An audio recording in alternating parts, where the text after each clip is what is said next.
Cool. Cool. You could just cough, that will put the mic up. Yeah. Well, good morning. We're here with Catherine Lyell. Is that how you pronounce it? Yes, that's correct. I'm James W.F. Roberts, and I'm one of the journalists here at Mojo, but I also present a show at Radio Monash in Clayton called Monash Spoken Word, and we're doing something a little bit interesting, a little bit different than what we would normally do on podcasts today. We're doing a talk about cyberbullying and porn addiction. Yes. Which is when you think about addictions, I guess porn doesn't really come first thing into your head. You always think of like heroin or gambling or drinking. Mm-hmm. So can you tell us exactly what is porn addiction? Okay, so like you said, not many people realise that you can be addicted to porn, but it's actually a neural addiction. So it has nothing to do with sex or boobs or ass or anything like that. It starts off as a curiosity, obviously, and then it develops into a brain addiction. So when you watch porn, because it's a visual thing, it's different. If you're just masturbating, it's a different. You don't get addicted to masturbation necessarily. But when you're watching porn, the brain releases a whole lot of chemicals and hormones, the happy hormones, serotonin, oxytocin, all of those into the brain and floods the body, and then, the heart rate increases and all that type of thing. So you get this rush. So after, say, a week of watching porn every day, the brain then starts to have to rewire itself to accommodate for all the extra chemicals. Okay. So then what happens is it has to keep doing that as you go along, and it goes from it goes from wanting pleasure to needing pleasure. It switches into a different kind of... so very much like a drug addiction. Yeah, and so the brain is actually exactly the same as a drug-affected brain, and it affects the front part of the brain, which is the decision-making, and concentration and focus and that type of thing. So that's what that's what happens in the addiction. But the way that we work out whether someone has an addiction or not, I mean, it's pretty mainstream now for everyone to have one. So I've done a survey, and it's actually 97% of men are watching porn, and I already knew that from the work that I do. So. Being a male, I kind of already figured that out. Yeah, well, no one believed me, and even when I sent out my research, study and results, people still didn't believe me. So my formula for finding out a porn addiction is if the amount of times that you masturbate equals the amount of times that you watch porn, then automatically you have an addiction. That's a go-to formula. So it can be once a week, it can be every day, it can be 3 times a day, or it can be once a month. So the guys that come in to see me that watch it once a month, they wouldn't even think that they've got a porn addiction, but they actually do, because they're watching it every time they masturbate. And a lot of them have never masturbated without porn, ever, since they were 15. So it's huge. It's really, really... Yeah, it's hard to imagine, but it's the case. And then when I try and get them to do things differently, it's very difficult. It's like getting guys off crack. It's not even about not having that outlet or that release. They actually don't know how to masturbate without it. They can't get erections without it. All of that stuff. So it's pretty serious. Yeah, that's startling. I mean, is porn addiction something that mainly affects men, or are women affected by it too? I only specialise in men, but I do believe, from what I've heard and kind of heard from my clients that come in and their partners are addicted, that it doesn't discriminate. Women can be addicted as well. I just think because it is a brain addiction, so we've both got the brain, and it's got nothing to do with sex. So and I guess in a lot of ways men would be more susceptible to this sort of thing, because porn is kind of part of our culture. It is adolescent male culture. Well, that's the thing. It's how we grew up. So there's the magazines, and I even had a conversation with my parents the other day about the first time I actually saw it, and they had no idea. It was a magazine that got thrown over the fence when we were little, and they talked about a similar kind of experience when they were young. But being exposed to it and then actually watching it and becoming a thing, are two different things. But it is part of our culture, and it's almost how we've received our sex ed, or how men have. Yeah, there's some startling things. I write erotica and horror and stuff like that, and poetry and short stories and stuff. And so it's but I wouldn't call it porn, because it's a different sort of...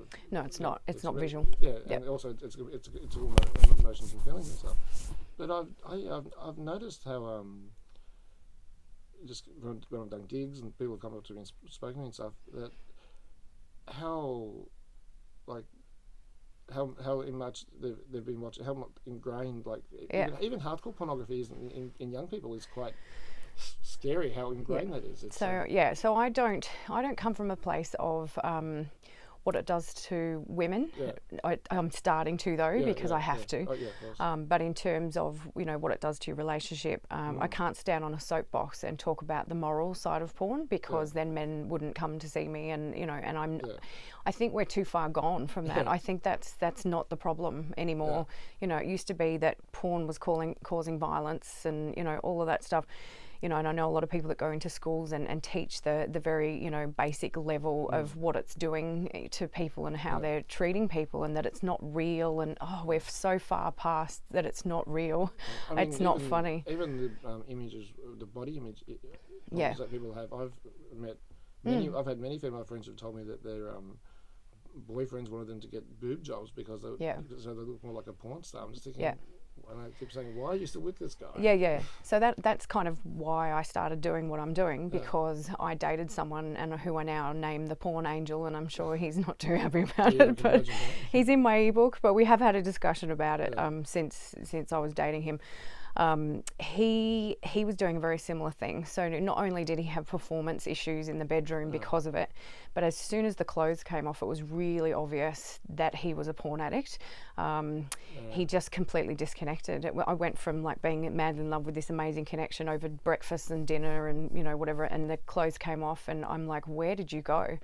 And I've had lots of experience personally with that, and I couldn't work out what was happening in my business and what was happening in my personal life, because I didn't have the missing link till I met him.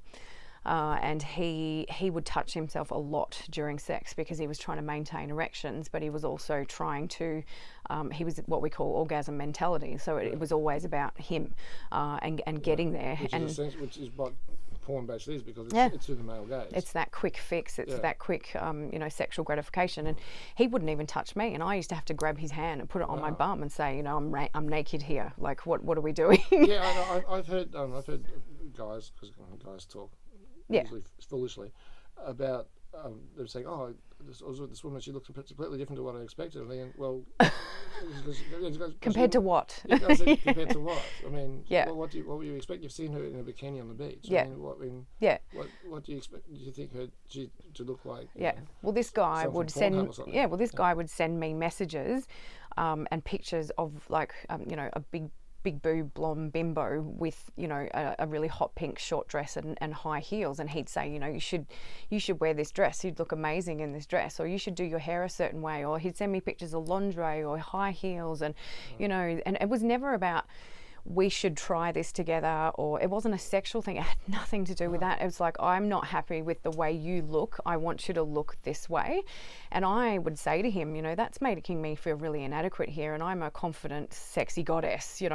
Stop telling me what I should be doing. And he got really upset, really triggered, and we ended up breaking up over it, because it was actually traumatizing me, and he wouldn't get any help around it. And that's from then on in, I hit the ground running, and I specialised in porn. I changed my forms. I started asking questions, and it was just really obvious then what was happening. Yeah, because you can see just the way you're talking, you can see the correlation between porn addiction and wanting a woman to dress a certain way, or to be a certain way, and domestic violence, and domestic abuse. I mean, that's abusive, domineering behaviour. So I get sexually harassed all the time, and it's because of that, and that's why I'm here. Is why I'm trying to use what's happening to me as a positive to back up the argument of it's ruining our men. It literally is. And I have an 11-year-old daughter who has told me that the boys at school, on camp, mind you, so it was a very relaxed environment where the information came out, but they had watched sex on camera, she said, and they talk about it all the time. They're only 11, they're in grade 5. And I mean, I already know from my survey results that most men have, when they started watching porn, was at a very early age, 13 or 14, which is just so young. And the problem in society is these kids are learning what they're seeing, and they don't know anything else, because our sex ed, is inadequate both in schools and at home, because people are afraid to talk about it. So these kids are learning just that. Then they're acting out on the other kids, on the girls. course, So yeah. there's a massive increase across Australia and in the world of sexual assaults with kids, on kids. Yeah, I was reading that recently. It was in the Guardian or something. It was some article. I couldn't believe it. Yeah. So I work with a lady in. I talked to a lady in Perth, Holly Ann Martin, who specialises in children and safe sexual practices and things like that. Safe for Kids is the name of her program, and she goes into rural areas and Aboriginal areas and actually teaches them. They have hard drives and USBs that get passed around in the community between the children, and the children are being sexually assaulted by the males in the community. There's just no boundaries, there's no education, it's just addiction after addiction, and it's this high that everyone's getting. I've worked on an Aboriginal community up in, just outside Cooktown in Queensland called Hopevale. Oh, yep. And there were 17 different cultural groups living in the one spot, in a very small area. Yep. And yeah, some of the things that you hear and that you discover about what goes on remote communities is absolutely appalling. Yeah. And people, I work with another man in Perth who is bringing, it's called the Aware campaign to Australia, and he's come from, the Islam kind of Egypt and things like that, and they're not allowed to masturbate, they're not allowed to watch porn, they're not allowed to have sex outside of marriage. So there's all these religious rules with the Muslims, and because of that, it's become such a suppressed, sexuality's become so suppressed that someone got hold of porn and that's it. It's rampant over there, even worse than here, which is bad. Yeah, I've heard. That you get the same thing with Judaism and Christianity, and even with Eastern, with a lot of Buddhism and Hinduism restricts sexuality as well. Yep. If you're in the wrong caste and you're Hindu, you can't. You can't even look at a naked person in some instances. So it's and then you get a correlation between sexual abuse and spousal abuse and child abuse because of the repressive nature of it all. That's right. Yeah, and there has been a study done that we learnt about years ago that the children that have been abused by pedophiles actually came from environments where there was no sex within the couple. It's out there. Like when you repress sexuality, you cause major problems. And men heal through sex. They heal through the groin. They heal through sexuality. Are we all? And we all heal through that way, but the women generally heal through the heart and the men heal through the groin. And if you tell a man that he can't watch porn, he can't masturbate, and you're not to have sex outside of marriage, Yeah. What are you doing there to people? I was raised as a Catholic, so Same. Catholic, so Yep. My mother's middle child in 9, so yeah. Yeah. Yeah. So I always make the joke that you can tell me my aunt was born right after the introduction of right before the introduction of colour television. So. But the porn is actually causing major problems with men's sexuality, right? So I get 19-year-olds that come in that are impotent, and they're horny as hell, but they're impotent.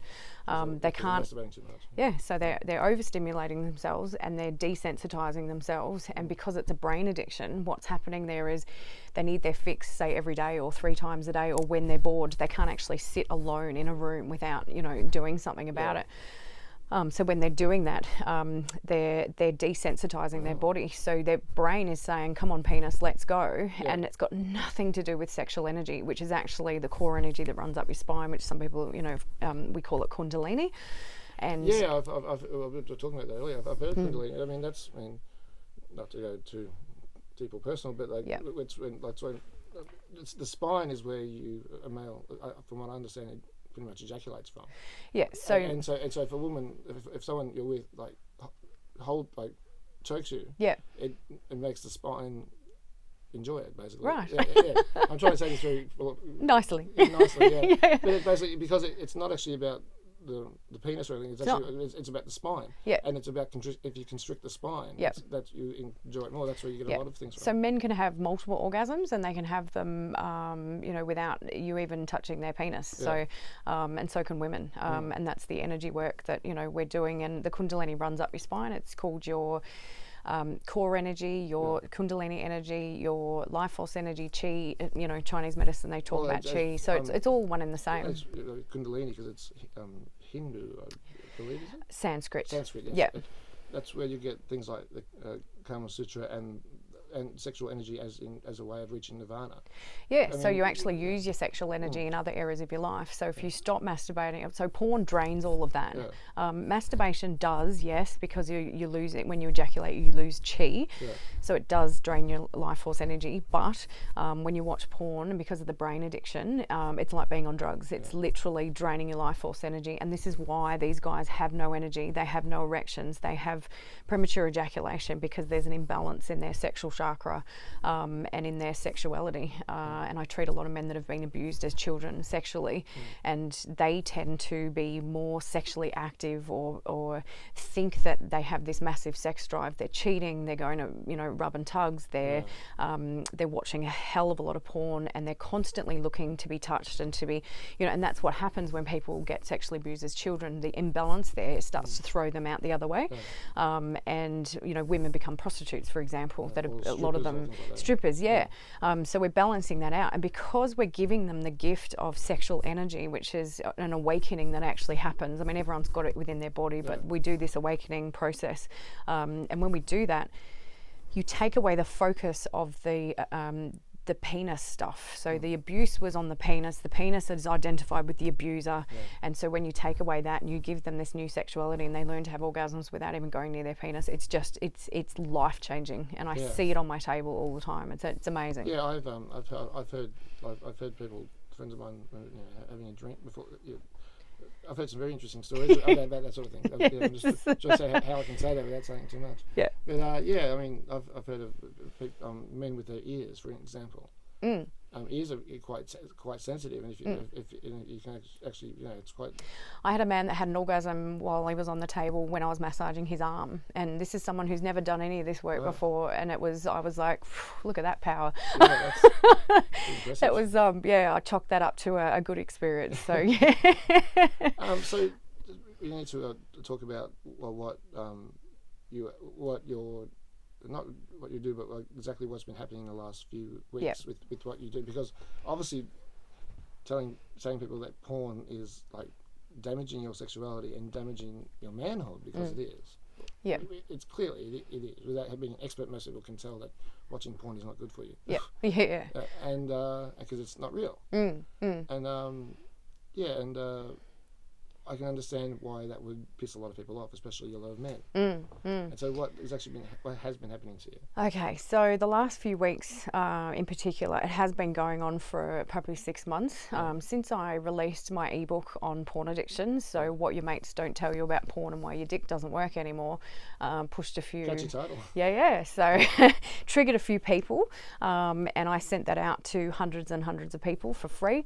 So you sent me a copy. I've read a lot of it. So, So, and part of that, what happened before that was I did my survey and I interviewed men, and we got some stats behind it so that I could, become more credible, I guess, because I already saw what was going on. But when I released that, I got attacked by a lot of people. Industry professionals were the first one to have a go. That wouldn't surprise me at all. Yeah, so they thought it was a bogus survey. I was cooking the books. I was, bringing men down. I was shaming men because I was talking about porn addiction, and all the hippie type tantra people, let's say, weren't happy with what I was doing, because I was, everyone's about self-love and self-pleasure and all that stuff, and I was getting very scientific and very factual about, no, we've got a massive epidemic on our hands. There's a whole lot of psychologists out there that are treating this already. But their therapy involves, where did it come from? Why did you start watching porn? And please stop watching porn, right? It's a load of shit, basically, because everyone started watching it as a child. Everyone, including myself, and women have been exposed to it. So you don't start watching it because you've got a void in your life, I've been thinking about when the first pornographic image I would have ever seen was when I was a Navy cadet when I was a teenager. I mean, the guys in the army, I was in the army for a while. I was in the army, and the first thing that we ever did when we were all in the state, or staying in a hotel, for training or for something, or Anzac Day or something, everyone would crowd into someone's room and watch porn, and I used to think, isn't this a bit gay? Thanks for sharing.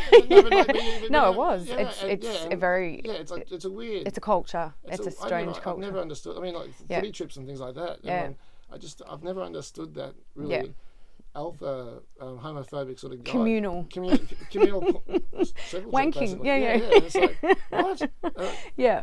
So I had the professionals come after me. I had, once I released my recent porn addiction program, which I thought was amazing. I've got people from all over the world contacting me now, including interstate Australia, and they want to either see me or do this work and get off porn, which is great. But I didn't have anything there. It was all one-on-one treatments. They had to come and see me, which they do. They fly down and it's great. But I wanted to touch, a million lives basically, and try and get something out there. So I released this program to help guys, which is all online, and there's around like 1,500 comments or something on this one post that guys were tagging each other for a bit of a joke. That's all fine, I saw some of those, and that's why it's gone viral, because everyone's tagging their porn mates.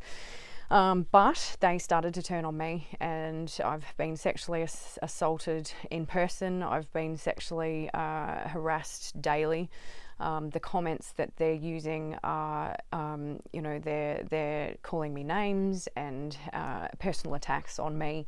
They're saying that they would get off porn if I was in it. They would, and then the other side of that is they'll say that they'll wank to me instead. So there's a whole lot of stuff, and I have got on video recently to expose that. Because it does affect me. It affects me very much so. When you're getting this stuff coming at you every day, and all you're trying to do is help men, and everyone's calling you a scam and a fraud and a bitch, and she's on meth, and all of that stuff. It's like, oh my God, I'm actually in Australia. I'm in Melbourne. I'm in your suburb. I'm trying to help you. And the attacks have been so full on that I actually had a nervous breakdown over it, which has been something that I've had to recover for the last. Because I had then on the back of that, I ended up taking 3 months off work because I had adrenal fatigue because of the stress. So I'm just recovering from all of that, and I get a thicker skin as I go, which makes me stronger, and I'm a strong woman, but I'm human. And every day my daughter watches me go through shit, and it affects my family life. It affects I disappear off Facebook for a while just to recover. I'm very sensitive to energy and people coming at me. So, it's a thing that's happening. Being sexually assaulted for 2 hours recently in person when a guy thought it was funny, and he was flirting and he was touching me and he was trying to wank during the massage, and all of that stuff. It just kept going and going and going because he was a professional fighter. And he told me that wasn't his job, and he was quite big, and he was Albanian, and I went along with it because I was scared. I didn't let him touch me, and I didn't let him get away with anything, but I was very glad when he got out of there, and it took me a week to process it. And I understand it, because that's a chargeable offence. Yeah. I get sent dick pics all the time. I've declared my Snapchat and my Facebook and my social media a dick pic free zone, a dickhead free zone. Actually, I've called it. And if they send me a pic, then I go to the police, and I actually publish them online. They get taken off straight away by Facebook, but I put the people's contact details online when they send me dick pics. So I'm doing the best that I can to try and navigate this. The other night some dude just sent me a photo in the middle of the night, 2 o'clock in the morning, so I no thanks. That's one thing I have never understood. No one does. It's the most it's ugly. It's a look. I'm not a prude, and I'm very open sexually, and I'm all for sexting with somebody that you are having a hot conversation with, and if you want to mutually send those photos, then that's great. But to send that to somebody without warning, without, I wake up to them all the time. It's 2 o'clock in the morning, and are you available now for a massage? Yeah, sure, no worries. I'll come to your hotel room and let's get naked. Like what, it's the industry. The massage industry is fraught with, sexual harassment. So, but it doesn't surprise me. But the bullying. Everyone says to me, don't let it get to you, don't focus on it. You'll create more of it if you focus on it. And this is you're manifesting this, and this is your creation, and this is your journey, and all this shit that I cop off all the other practitioners and people in my life, and just ignore and just block, and it's a load of shit. Like, I can block and I can delete, but I've read it and it's triggered me because I don't feel safe. I saw you sent me some of the screenshots of some of the conversations that when Yep. we first talked about you coming on. I couldn't believe the level of Yep. it. Basically, someone saying like, which I think was revealing a bit too much about themselves. They said, "Oh, I can get a yearly subscription for Pornhub or Brazil, Yep. Brazzers.com for Yeah, the same yeah. price." But they're saying, Yeah. that's a bit. I mean, just like, Yeah, there's a lot of comments about the fact that I'm a woman. How can I be a men's health expert when I'm a woman? And I just come back to them saying, well, how can a gynecologist be a man? Yeah, I was about to say that. You know, how many men do you treat, buddy? You know, these guys don't know their own bodies, let alone other men's bodies. And I work with these bodies, these minds, these people, these spirits, these energies every single day. And I've got like 3,000 people on my books, and that's just in the local area. Wow. You know, so this is something that I'm trying to also campaign, that men don't ask for help. They absolutely do, and they do it every single day. You just have to educate them, and this is where the hurdle is now, and this is where the triggers are happening. I'm trying to educate guys on porn addiction, and I'm literally taking the dummy off the baby. Like, they're screaming and they're not happy, because it's become a way of life for them. It's become their culture. It's become their release. It's their stress release, their tension release, their anxiety release. It's how they get to sleep at night. It's 4 o'clock in the afternoon, and that's what they do because they've got nothing else to do. Yeah, I mean, I've had my friends and relatives that tell me similar stories, which I'm not always comfortable with them saying, but just because I'm a guy. Yeah, I mean, like, their partners being obsessed with porn, but never touching them. Yeah. And I'm just thinking, and I've never understood that. I mean, you've got someone's got you've got a real person there, a beautiful woman right next to you, but you rather watch porn or play video. Yeah. So a lot of the guys are, because of the addiction, are having. So even after sex with their partner, so these guys are married and stuff, they still have to watch porn after that to get that oxytocin and those chemicals going, and that's what's happening, and I'm seeing it all the time, and that's why guys with depression, anxiety, ADHD, autism will masturbate way more than the average guy, as a general rule, and especially depression, because that's the only time they feel that euphoric feeling, and their body gets way addicted to that more than especially with people a balanced person. I have a vested interest with people on the spectrum because I'm an Yeah. Aspie. Yeah. And no, I am. I write about it all the time. Yeah. And I think a lot of that sort of comes from the fact that we are craving touch. Yes. But our emotions are so. If everyone thinks that Aspies are robots, they're not. No. We feel everything probably 1,000 times worse than everybody else. That's why we can't deal with it. That's Yeah, why we shut ourselves exactly. off. Yeah, yeah. Because it's too much. Yeah, yeah. I mean, I've been in a few relationships where it's just overpowering how you feel about someone, so you have to switch off. Yes. Otherwise, you just suffocate someone. Yeah, and it's the same with the guys that are being sexually abused. Yeah. The need for touch is then programmed into them at such an early age that they just can't get enough, but they're never satisfied. And this is the problem. Is this workbook that I send guys, I'm like, are you ever satisfied? Because and people contact me all the time, and they don't come and see me or they don't buy my program, but they just want to have a chat.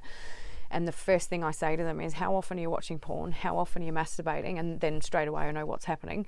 And then I say, next time you masturbate, in the moment, just after you ejaculate, work out how you're feeling. And it's always empty. It's always more depressed. It's always unsatisfied. It's this drug addiction within the body. And guys just don't understand how damaging it is. So, I mean, it's one of those strange. It's one of the strangest things. I think I've got a few friends of mine who are actors and models, but they make more money working in strip clubs. Yeah, it's also better conditions, and because they're not going to get touched. Boundaries. Yeah. Yeah, if they do, someone's going to get their hand. Safer than my job, that's for sure. Yeah.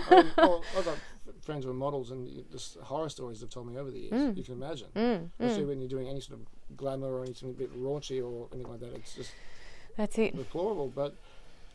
So many of my friends have told me that when they worked in clubs around King Street and things like that, it's amazing how much men just want to talk and they connect with a woman who's performing an erotic dance, but it's not a sexual thing for the man. In a lot of cases, it's connection. It's connection because they don't know how to connect with a woman. Yeah. So a lot of clients come in and talk to me about seeing sex workers and things, and I actually work with sex workers. Because energetically, when you have sex with someone, you actually there's a transference of energy, and in that energy is all the shit that you're dealing with now, all the people you've slept with, all the toxic energy, the dark energy, all the... Yeah, there was a quote that was, I think it was going around last year or early in the year, that a woman, I think a woman, or they were using an example of a woman that has the imprint of every person she's about sex Correct. with. You retain that DNA through, transference of energy and stuff. And this is what I teach. And because of that, the guys that see sex workers are fraught with so much shit that I have to pull off their bodies, and it's almost demonic. It's very similar to an ice addict that I treat, the stuff that I have to, the blockages and things I have to remove with the intuitive healing. So I set up a project called the Lotus Project, where I actually work with the sex workers to clear them, because they're sleeping with 6 guys a day, and they are catching all of that stuff, and a lot of them are very sensitive, and they have been abused, and they don't know how to get rid of this toxic energy. So I work with them to clear that, but it's common for the men to say to me, I don't even go there for sex. They say it all the time. They just want to connect. They want to talk. They want to touch. They want to cuddle. They want to just be held. They just want to be around a woman.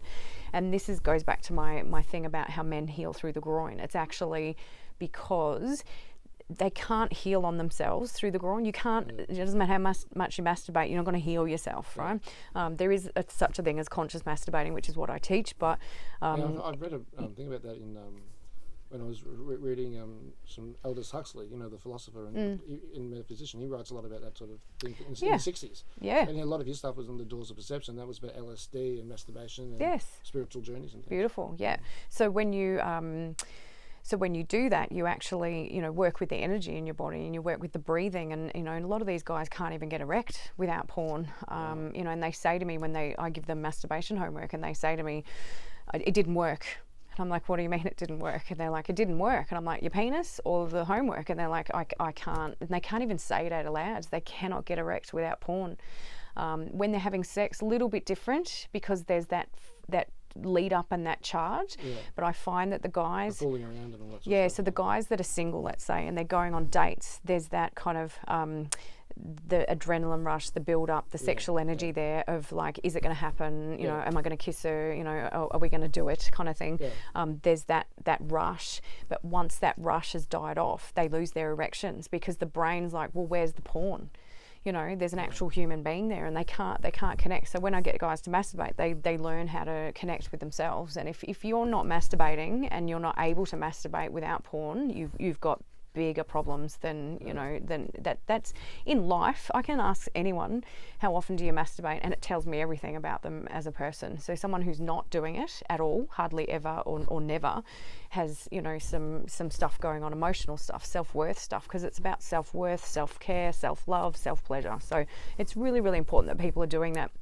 And then I teach further down the track that you try not to masturbate. You try to harness that sexual energy and that chi in the body, so then you can use it in all areas of your life. So, yeah. I'm just thinking of when I was a Catholic altar boy, and the old story, if you touch it, it would fall off. Yeah. Oh, look, we are so programmed with so many sabotages and programs and belief systems from our parents and our culture and our upbringing and, where you grew up and, stuff like that. And it's just, we need to start educating our kids about orgasm and self-touch and, boundaries and, all that stuff. It's really important. Yeah, if you look at the rates of toxic masculinity that's going on at the moment, there has to be a connection between repressed sexuality and just hatred towards people. Yeah. Well, the men need the woman, the feminine, to actually heal. And this is where it comes back to the sex workers and the groin energy and stuff like that. If you don't have the woman there, you can't heal. You need the feminine to heal, and the women need the masculine as well. So that's how people are healing, is through sex. But when it's toxic like that, no thanks. I mean, it's I've always found it fascinating how much we don't know about ourselves and or sexuality, because if you look at animals, it's our own body, and we don't know. I come from the country, so I was around like dogs and things like that, and the way dogs behave with each other, that's or mammals in general. They've got no hang-ups. No, we're in the street. Let's go for it. Yeah. I mean, that's what I always find it funny when people say, "Oh, bisexuality or homosexuality is not natural. I said, have you ever owned two pets? Like 2 female dogs, 2 male dogs? Yeah, exactly. Well, that's all they're doing. No one cares. Yeah.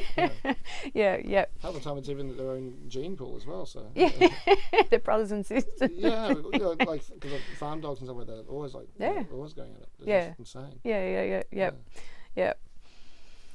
I think. Do you have any of the I think it would be good if we could talk about some of the things that you were sent some of the screenshots. Oh, you want some of the comments? Yeah, yep, sure. I just thought it'd be just a good way to. Okay. All right. I'll just read them all. Yeah, or I can read some when you read some, whatever you want. So. You can read them. Comes better from a man. Yeah, actually, I was. Yeah. Yeah. This is not me. This is Yeah. Okay. Catherine. This is like. You've removed the names. So that's good. Yeah. And I do apologise for the language I have to use here, but this is a direct quote. Suck my nuts. Yeah, whatever. Show us your tits. I won't go with that pic. She looks down. DTF. Down to fuck. Fuck off, dickhead. Horny single mums are only 3 miles away. Shut up, poof. You're a porn addict. You're a porn accident. I'd get off porn if she was in it. I'll wank over you instead and let you know how I go. You're asking for it, posting things like this. How can you help me with porn? I look at you and want to fuck you. I've never had a redhead. I'm a redhead. That's charming. I'll give it a go just to get at the photo. God. After a session with her, you definitely go home and masturbate. LOL. Oh dear. Which brothel did she just roll out of? How does it do damage? It stops rapists. Actually, I would argue that it encouraged rapists. But anyway, Look at her hands. They're all. Oh my God. Look at her hands. They are well worn from all the masturbating she's been doing on her master. That's it. Yep. That's just. Oh my God. That's. Yeah, and I do get attacks from women as well because, this isn't a man-bashing session. It's just that it's the majority of men are coming at me because of the industry that I'm in, and they're being triggered. But I have been attacked by women. Women with partners have been for years and years and years trying to get their partner to open up to them.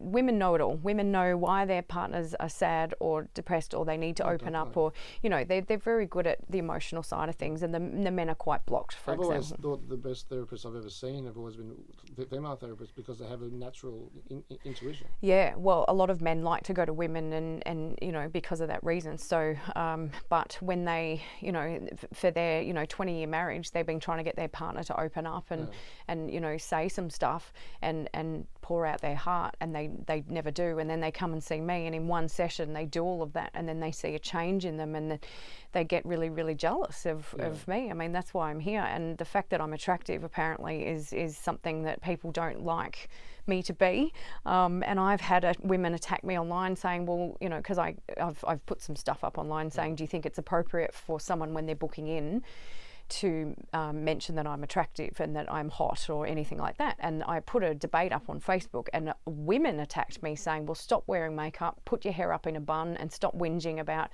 take it as a compliment. I was like, whoa. So I've had women partners attack me on my Facebook page saying, you're not a psychologist, you shouldn't be working with my partner, and because I'm a massage therapist, I'm touching them, so I got a lot of flack over that. I've had stalkers who have threatened my life and also my my safety in my house, and coming after me. I've had to get intervention orders. I've been blackmailed a number of times. I get messages all the time. I had a girl that was working in the clinic who actually came after me when I sacked her, and she teamed up with my stalker, and they came after me. So I've had, all because of what I do, because I'm just trying to help people. I was actually thinking of a friend of mine who's a model friend I've worked with before in Queensland, and this is the reason why she never adds women on Facebook when there's a request. Yeah, because she cops abuse. Yeah. Just for being born attractive. Yeah, and just because, and because she's the one woman is extremely intelligent and extremely attractive, and a model and also a writer. Yeah. So of course, you can't do that. No, it's like skinny bitches and that type of thing, or she's a skinny bitch, and it's everything they want to happen to them, but they can't get it to happen. Women are terrible. Even you're saying about mentioning you're attractive when you're people make a booking. I wouldn't have thought. I mean, I've seen doctors and nurses who are attractive, but I've never commented. It's so inappropriate. I would never call my chiropractor or text my chiropractor, and for starters, I wouldn't do that anyway, and make a booking and then say, you know, oh, you're really hot, you're a hot babe, you're really attractive, you're pretty. Like, why would you ever? It's so unprofessional. It's never okay. Never ever is it okay for a male or a woman to comment on someone's looks in a professional environment. I think just in general, no one has a right unless you know someone well, or you're a family member or a friend, you have no right to comment on the way anyone looks anyway. No, I mean, they're about to get naked and come and see me and lay there, and I you know, I've got to be, you know, careful with my boundaries and my safety, and here they are already threatening it before, you know, they even book in. So anyone that makes any comments about me, asks for sex, asks for oral, asks for sexual favours, like, obviously they don't get to book in. But now if they don't give me their name, you're saying that because you're on the way here. I think you had a guy. So people are like, hey, are you working today? Hey, I want a booking. And then I'm like, okay, so who am I talking to? And they won't give me a name. They could even make up a name and they don't. So when they don't give me their name, I don't give them any information, and they're like, are you there? I want to make a booking. And I'm like, what's your name? And they won't give me my name. And the guy that came in recently that sexually harassed me, he wouldn't fill in the form. He wouldn't fill in his surname. He wouldn't give me his email address. Now, this is someone I'd actually met in person who I gave my card to in a social environment, and he came in. So I thought I could trust what I'd kind of met already. And he wouldn't fill in anything, and I made him do it. It's for insurance purposes. But the red flags were there, and my back went up, and my heckles on the back of my neck, and I thought, what is this? What's happening right now? So it's very easy to set a woman into, to trigger a woman into, I'm not safe right now because I'm alone with these guys, and I can't have a security camera in there because of the privacy issues and. You know, I just living my life feeling unsafe all the time has caused major health problems for me. But I still keep going, keep going and keep pushing through because I was put on this earth to do this, and I'm probably the only one doing it, you know, that I know of.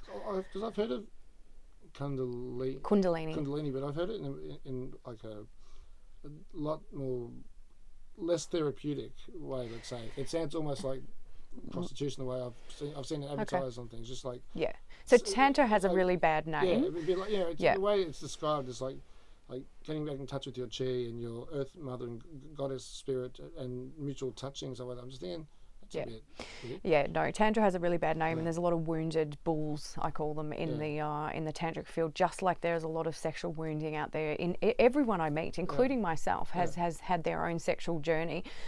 Whether you were abused or not, it doesn't matter. Whether you were Catholic and you never got educated properly, whether you've been sexually assaulted or, you know, any of those things, it's there's so much wounding out there. And Tantra, I've had some experiences with where I have been taken advantage of myself, and I was on the table, and it was horrific, and it put me into trauma to the point now when I get massaged, I have to tell the person not to do certain things, and I have to be very careful because it does trigger me, and I have been sexually assaulted and attempted rape and, you know, all that stuff. So you're dealing with when you do massage and you have to treat people how you want to be treated. And I think that's why I'm so good at what I do, because I have had some really bad experiences in my life. And even though I'm massaging men, and a lot of men have grown up, you know, showering in front of each other and things like that, I respect nudity and privacy and, you know, inhibitions and things like that.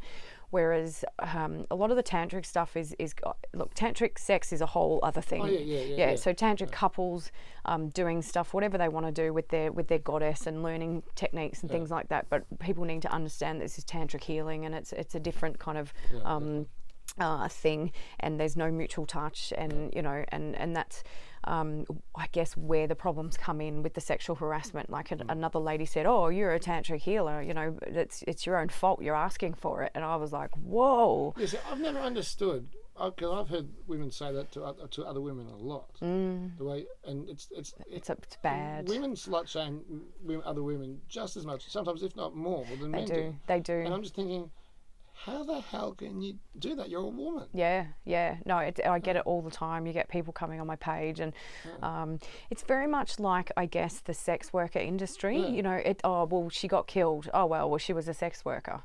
Or she got raped. She was a sex worker. Yeah. Like, they don't deserve that, and there are boundaries, even if that is their job. You know, they're servicing the industry because the women are shut down and won't have sex with their partners. So, and like, you know. It's funny how, like, in the sex industry, it was always the sex worker who was arrested. It was never the client. Yeah, it was never the client. Yeah, he's the one paying. Yeah. She's just doing her job. Yeah. Yeah. She's just offering. It's just like supply and demand. She was just offering a service. Yeah. He's the one who's actually trolling. Yeah, and there's a massive need out there. There's a massive shutdown of women in general. I know it's a very generalised statement, and I'm going to get attacked for that. But women generally have shut down sexually, and I tried to work with women around these issues, and got shut down. I'm not a woman, so it's probably not appropriate for me to say it. But from my understanding, looking at things, I think it's because of how toxic the world has become. That's why women have shut down, because I know a lot of young women who are confused. So confused. Everyone is. Yeah, I mean, like, if they openly enjoy sex, they're a slut. Yeah. If they know, they're the ice queen or queen bitch or whatever. So it's like they can't win. Yeah. And I treat a lot of men who are having issues in their relationship. So there's a lot of men out there who are turning towards porn because most guys have been watching it all their life, but there are a select few that have turned towards porn in their marriage because they're not having intimacy in the marriage. They've given up on the rejection. They've started conditioning themselves not to want it, and now they've found this new toy and they're playing with porn, and they think, well, that's safer than cheating, and I'm not doing anything wrong. So that's where I don't know whether that is safer than cheating, because a lot of emotionally you can make the argument that they're checking out. Yeah, they're checking every day. But like emotionally, they're kind of cheating too, because they're going for that same thing. External. If it's an external influence, But what happens is, because and it's across the board, 100%. They say, I say to them, have you tried to talk to your partner about your sexual relationship? And they say, she just shuts down, she gets defensive, she doesn't want to talk about it, and and that's it. And it happens over and over and over, right? So the relationship has shut down, the communication has shut down, they've turned to porn, and now they've got issues in the bedroom. So when I come in and say, guess what, you've got a porn addiction, and I want you to stop watching porn, you can see them just like totally lose it, because I'm about to take away the one thing that helps them sexually, because they're not getting relationship. And when I take that away, that means they have to face their relationship. They have to face the fact that the relationship isn't healthy. Because if you don't have intimacy in a relationship, you are just living together as brother and sister or friends. You love each other, but a romantic relationship involves intimacy. It doesn't have to be sex all the time, but touch and closeness and holding hands and going out for dinner and and kissing. As soon as you stop kissing, your relationship's over. I was having a conversation with a good friend of mine the other night about this. She was saying how she misses this guy terribly. It's been a long time since they were together, even though he treated her extremely badly and was quite abusive in a lot of ways. But just the intimacy, and I was actually thinking about, and I said to her, that's what I think about. I miss about my last long-term relationship, because it's not about sex, because that's not really that typical. No. Sex is just a skill, isn't it? It's just an act. But let's face it, these days it's not that hard to get laid. I mean, we have mobile phones, Tinder and everything else. So it's not that. I mean, it's not that hard. But to actually just lie on someone, like old cliche of a man with his head in a woman's lap. Or the chest, just watching TV. That is something that it's... and couples have stopped doing that. So I say to people, as soon as you stop kissing, your relationship is over. And they're like, what do you mean? I'm like, if you're not connecting, so the kissing is like the eyes are the window to the soul, that type of thing.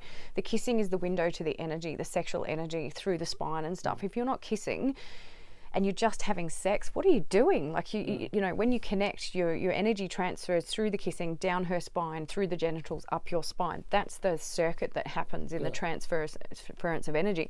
If you're just doggy style and she's bent over and it's all just happening, like, I mean, great, it's good, it's whatever you want to do. But if you're not kissing at all in your relationship, if you're not kissing, if you're just doing the kiss cheek thing, goodbye every morning, and there's no connection there, and you're just putting all your efforts into the kids and the house and work and stuff, you're just coexisting in a house, and without that intimacy and without communication. So I often ask guys, okay, let's go back to the start. Was your wife having sex with you when you first met? Because that's where it is. Like, people are having sex at the start of a relationship, and yes, it dies off and things like that. But if they're not having sex at the start, if the partner was a prude, let's say, or she wasn't she's never masturbated, or she's not, she's the lights off, kind of in the dark, won't get changed in front of you type stuff. You can't expect her to start having rampant, wild sex with you 10 years down the track, because guys are actually dimming their lights or suppressing their sexuality when they meet a partner, because they think, oh, okay, so she's plain Jane, she's the one I want to take home to mum, she's the long-term one, I'm going to choose her as a long-term partner. I'm done with my wild days and the slutty women and all that stuff. So they choose the safe partner, but what they're not realizing is sex is such a huge value system for men, and it's very high on their priorities. So if they choose someone that chooses not to have sex with them because they're not awakened or aware or open or whatever, connected, then you are that value then turns into a void, and then you try and fill that void with everything else, and it's a major problem. That's the problem in relationships. And then the malice just begins. Yeah. It's just you either turn to drugs or gambling or alcohol, and then porn, and then the porn then turns into other behaviours. So we're looking at cheating, sex workers, and there's in the Monash, in the massage industry, there is what we call massage junkies. So they just go. Yeah, I can understand how that would work. Yeah. Rub and tugs like every day kind of thing. Not even that, even legitimate. Just being touched, and that's where they get their thrills. But they actually move from one practitioner to another. They don't come and see you and stay with you and work with you. They actually, if you're not available, they'll call the next girl, and they'll go to the next girl, and they'll just go to anyone because they get that thrill out of someone new touching them and seeing them and all that stuff. So it's a massive issue. It's interesting too, because if you look at a lot of the things written in the ancient world, that's where I have my academic background in philosophy and religious studies and things. Their idea of sex is quite liberated compared to ours. It is, yep. I mean, I spent a long time studying ancient Greek and Roman culture. Yes. Especially the ancient Greek. I mean, yes. if it was alive, it had a pulse, you could have some fun. Yeah. Pretty much. But you know what I mean? Yeah. Because they believed all their gods were sexual. All their gods were... Because it was a huge part of their life. I mean... And even the myths of Avalon and things like that, they talk about the ladies of the lake. So these women were there to transfer and show the men how to use sexual energy. And this is where tantras actually come from. This is the Oracle of Delphi. Yeah. It wasn't just someone reading bones or entrails. The oracles also used to have sex. It was coming from sexual energy, And so what happened was they were teaching the stags how to actually transmute and transfer this energy. But then the stags got a little bit out of control, and they started to go into the rape mentality way back when, and then that's when women cut off from the waist down energetically, and we've just been trying to recover that ever since. I was just thinking with like the Bacchic festival, the famous one where the women would have this huge orgiastic festival celebrating Bacchus or Dionysus, and the famous play, I think it's a Sophocles play, I'm a bit rusty. It's all new to me. The king is fascinated by what goes on because it's secret women's business. It's like no man is allowed there. Yeah. So he hides. He dresses himself as a stag or as a bull or something. He puts the horns and the skin and everything. And no, it was a hog. It was a ram. Thinking, they won't see me. They won't see me, or maybe they might do something sexual to me or something. But because the gods were so furious for him breaching the sacred vow, his mother and his daughters and his wife devour him. They eat him. Yeah. And I'm not surprised. No, it's because he broke the rules, forbade the gods. But it's actually But if you look at,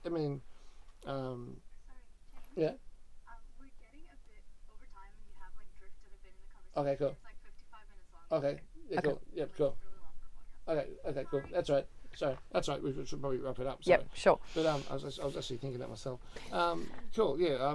That was really good. That was fascinating. Yeah, it was great. Thanks for having me. That's all right. Well, we'll edit that down, and sure. Even if we have to do like two parts. Yep. Cool. Beautiful. Thank you so much. All right. Thank you. Thanks. Cheers.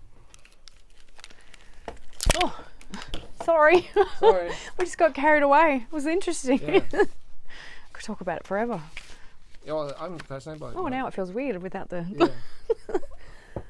Yeah.